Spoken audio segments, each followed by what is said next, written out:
विद्यार्थी परिषद जिंदाबाद जिंदाबाद जिंदाबाद, एबीवीपी जिंदाबाद जिंदाबाद जिंदाबाद। हम अपना अधिकार मांगते हैं, किसी से भीख मांगते, जोर जुल्म की टक्कर में।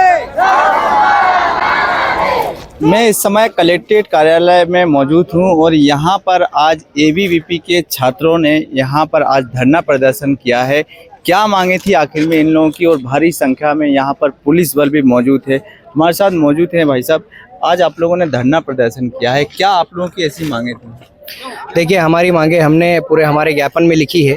तो जैसे हॉस्टल्स को रह करके, फिर जो हमारा जनजाति बंधु है वो बड़ी संख्या में गांव से और कॉलेज और छात्रावास में रह करके पढ़ता है, लेकिन वहाँ जैसे जो गांव से आता है उसका किराया पूरा लिया जाता है प्रशासन द्वारा, आरटीओ द्वारा। तो हमारी ये भी मांगे हैं कि उनका जो किराया है वो कम किया जाए। और इसके अलावा हॉस्टल्स की बड़ी प्रॉब्लम है। कई हॉस्टलों में देखने में आया है, जैसे अभी कंबल योजना के तहत सरकार ने छात्रावास में रहने वाले हर जनजाति स्टूडेंट को 6,000 रुपये दिए हैं। वहीं हमने जब विद्यार्थी परिषद के कार्यकर्ता जाकर के और वहाँ के स्टूडेंट से बातचीत करते हैं तो वहाँ के हॉस्टल अधीक्षक द्वारा वो 6,000 रुपये दबाव बना करके अपनी जेब में रख रहे हैं। उस पर भी प्रशासन का कोई ध्यान नहीं है। ऐसी कई प्रॉब्लम है। जैसे हमने महाविद्यालय में हमने ग्राउंड देखा है तो ग्राउंड भी प्रॉपर नहीं है। वहीं हम कई ग्राउंड के अंदर अधिकतम जगह हमने सांपों को देखा गया है स्टूडेंट द्वारा। तो ये कहाँ तक सही है? ये जो प्रशासन है, प्रशासन सोया हुआ है। आप लोगों ने मंत्री जी का पुतला दहन करने की भी बात की। जी देखिए, मंत्री जी का पुतला इसलिए भी दहन हम करने वाले हैं आने वाले समय में कि हमने देखा है कि वो भी जनजाति वर्ग के हैं और मध्य प्रदेश शासन में कैबिनेट मंत्री है। तो इसके नाते उनका हमारे जनजाति बंधु के लिए क्या है पॉइंट ऑफ व्यू, उनका क्या होना चाहिए। लेकिन वो भी यहाँ पे झाबुआ जिले के अंदर में आते हैं, लेकिन हमारे छात्र प्रतिनिधियों से मिलने का समय उनके पास नहीं है। तो हम आने वाले समय में इन्हीं समस्याओं को लेकर के प्रशासन के साथ साथ में प्रभारी मंत्री जी का भी पुतला दहन करेंगे। पुलिस बल भारी तैनात में मौजूद था यहाँ पर, क्या वजह क्या थी? देखिए, वजह तो ये है कि हमने 8 दिन पहले हमारी पूरी सूचना जारी कर दी थी कि विद्यार्थी परिषद प्रदर्शन करेगा विद्यार्थियों की समस्याओं को लेकर के। अब आप ये मान सकते हैं कि यहाँ के प्रशासन द्वारा, यहाँ के जो मैडम कलेक्टर मैडम है उनके माध्यम से पूरे प्रशासन को अलर्ट किया गया है, जबकि ऐसा कोई विषय नहीं था।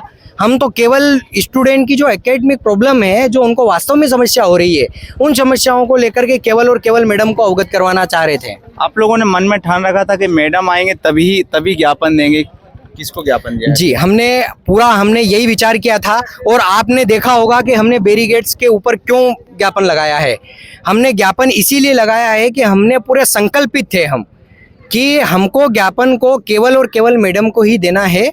और मैडम यदि नहीं रहे तो हम किसी भी दीवार या फिर कोई भी ऐसा स्थान होगा जहां पे हम ज्ञापन को चिपका देंगे। 7 दिन का प्रशासन को अल्टीमेटम दिया है आप लोगों। अगर आप लोगों की समस्या का समाधान नहीं होता है तो आगे क्या करोगे? देखिए, 7 दिन के अंदर अगर नहीं होता है तो विद्यार्थी परिषद उग्र आंदोलन करेगी। और चरणबद्ध अगर आंदोलन करना पड़ा तो उसके लिए भी हर छात्र मैदान के अंदर में होगा और पूरे जिले का स्टूडेंट इकट्ठा करके, और हम यहाँ पे पूरे झाबुआ जिले का जो जिला केंद्र है वहाँ पर सारे स्टूडेंट को इकट्ठा करके और फिर हम समस्या का अवगत मैडम को करवाएंगे। क्या नाम है आपका? प्रकाश परमार, अखिल भारतीय विद्यार्थी परिषद विभाग संयोजक।